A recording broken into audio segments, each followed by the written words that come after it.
Mohon penjelasan tentang ayat kauliyah yang tertulis dan kauniyah yang terhampar di alam raya ini.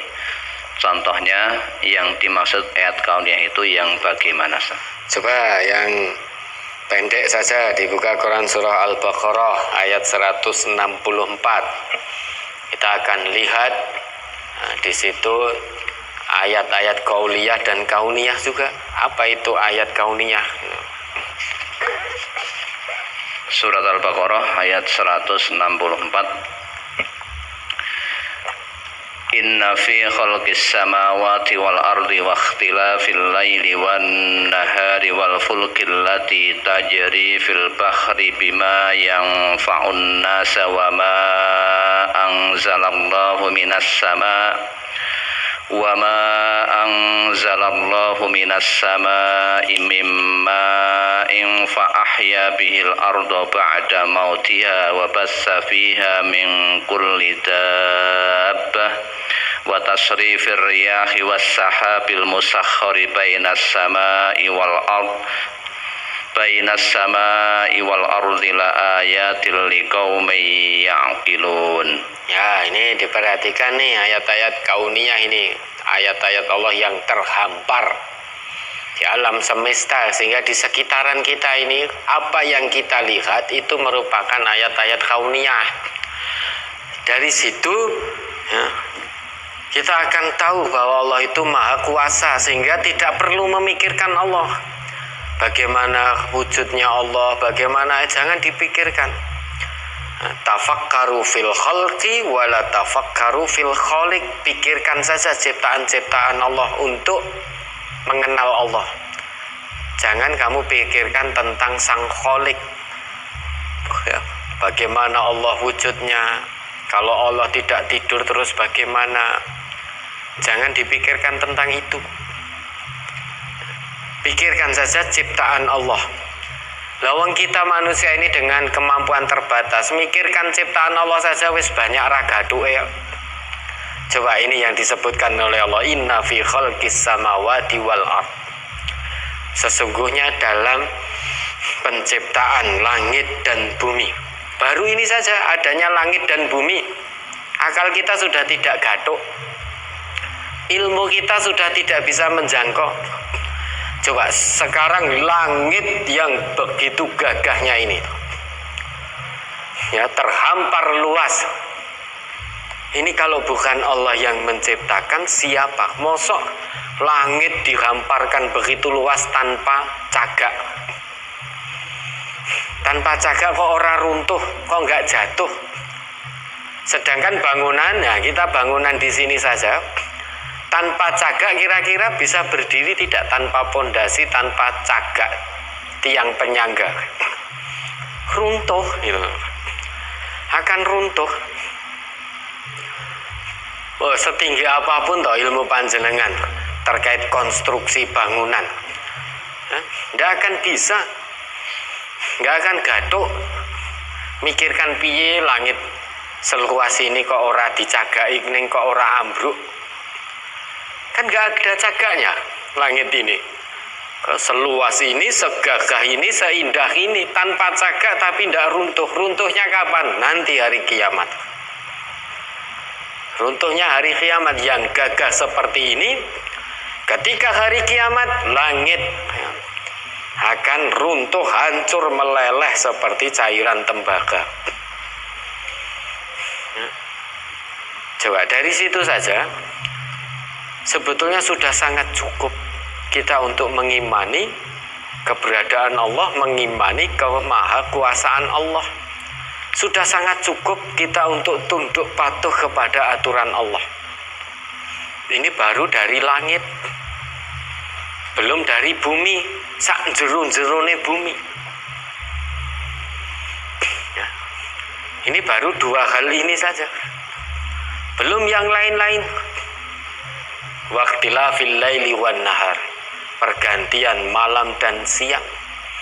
Nah, kita kan hanya sebatas lagi awan dadi bengi mergo srengenge ini angslup. Terus kemudian bagaimana satu negara itu dalam satu musim tidak pernah mengalami malam srengenge terbenam itu tidak pernah. Jam 11 atau jam 12 malam itu tetap ada sinar matahari. Itu dalam musim tertentu, bisa sebulan 2 bulan akan terus menyinar matahari itu. Nah, kita yang hidup di Indonesia ini sudah terbiasa, nanti wayai jam sekian menjelang maghrib matahari terbenam. Namun ada di satu negara, satu musim tertentu matahari tidak pernah terbenam, ya, sehingga panjenengan sana jam 12 malam tetap ada sinar matahari, padahal itu jam 12 malam. Dan nanti di satu musim tertentu untuk beberapa bulan tidak pernah melihat matahari, sehingga gelap terus sebulan 2 bulan itu tidak pernah melihat sinar matahari. Lah, pergantian itu sudah cukup sebetulnya untuk kita tidak menyombongkan diri di dunia ini.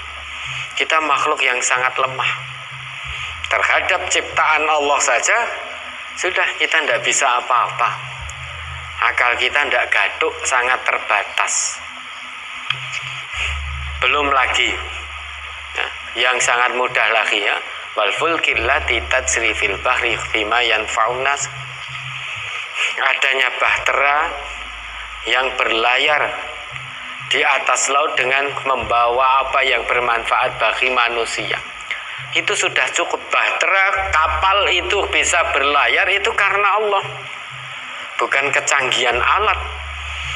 Sekarang kalau tolok ukurnya kecanggihan alat, kecanggihan kapalnya, berapa banyak kapal yang sudah tenggelam. Bahkan konon di zamannya Titanic itu kapal tercanggih di masanya. Namun baru berlayar yang pertama kali sudah langsung tenggelam.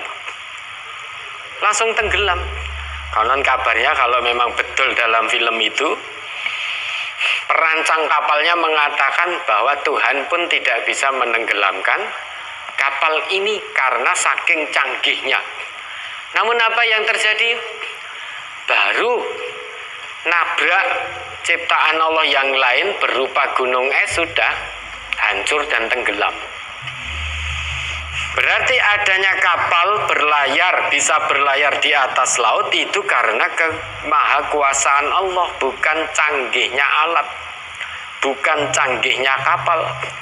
Kalau tolok ukurnya karena canggihnya alat, canggihnya kapal, canggihnya buatan manusia, berapa banyak kapal yang canggih sudah pernah tenggelam dalam lintas sejarah perkapalan sampai hari ini dan sampai nanti hari kiamat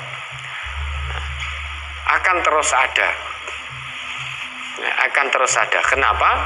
Karena akal manusia sangat terbatas, sehingga apapun yang dibuat oleh manusia juga sangat terbatas, tidak bisa sempurna.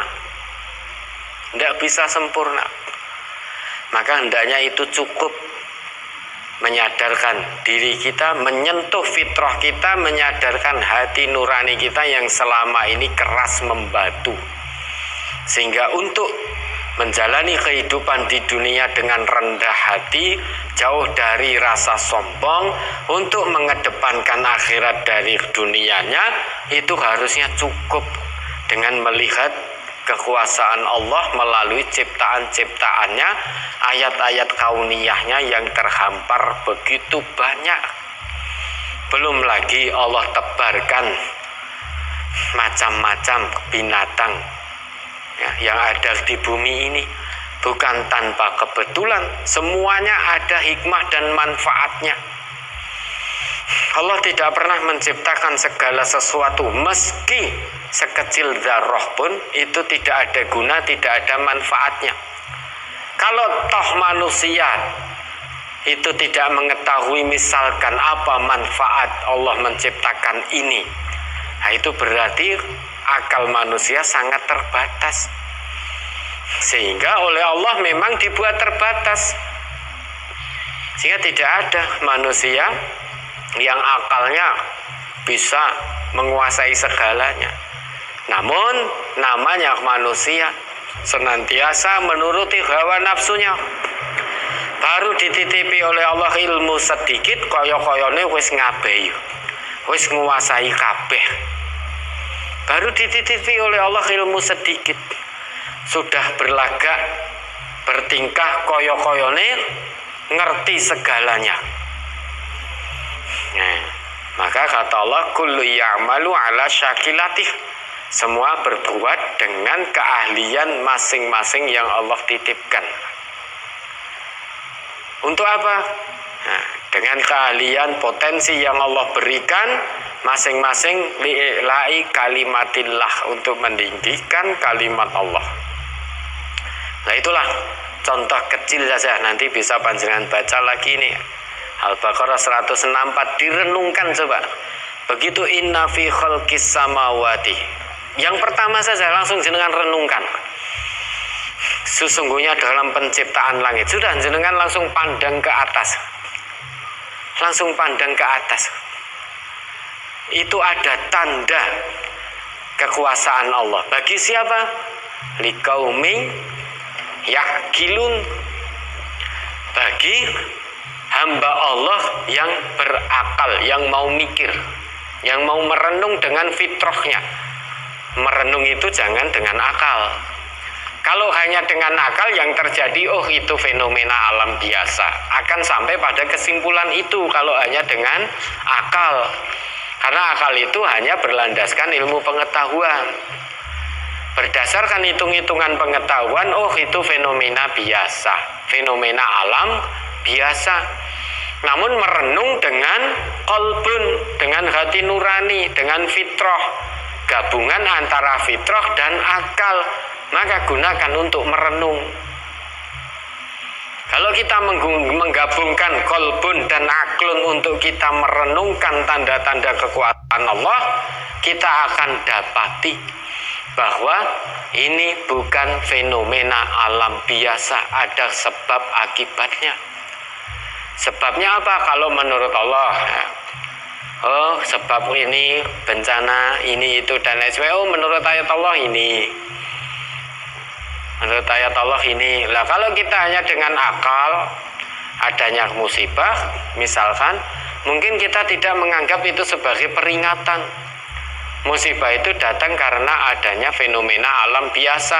Wajar lempengan bumi geser maka terjadi gempa, itu fenomena alam biasa kalau berdasarkan akal, berdasar ilmu pengetahuan tok. Namun kalau kita mau merenung itu dengan fitrah, dengan nurani, maka kita akan temukan jawaban-jawaban dalam Quran, dalam hadis. Kenapa lempeng bumi bisa bergeser? Ada sebabnya. Siapa yang mengundang itu? Manusia yang mengundang, menyebabkan lempeng bumi bergeser sehingga turunlah peringatan dari Allah. Karena Allah berjanji, wa maka Allah liyuhlikal qura bidulmin wa ahluha muslihun. Selamanya Allah tidak akan pernah membinasakan satu negeri dengan lalim, dengan zalim, selama penduduk negeri itu berbuat baik. Itu janji Allah. Itu perenungan dengan qalbun. Maka nanti jenengan tengadah ke atas renungkan, oh iya ya, dengan nurani, ya, renungkan langit seluas ini, sebesar ini, segagah ini, seindah ini, ora nek cagake ning ora ambruk. Ya. Terus panjenengan lihat rumah panjenengan, tengadahkan ke atas. Omah iki ini bangunan. Iki ya iso berdiri ning karena enek cagake. Coba cagake tak gempure ambruk apa ora? Ya ambruk. Ya itulah ayat-ayat kauniyah.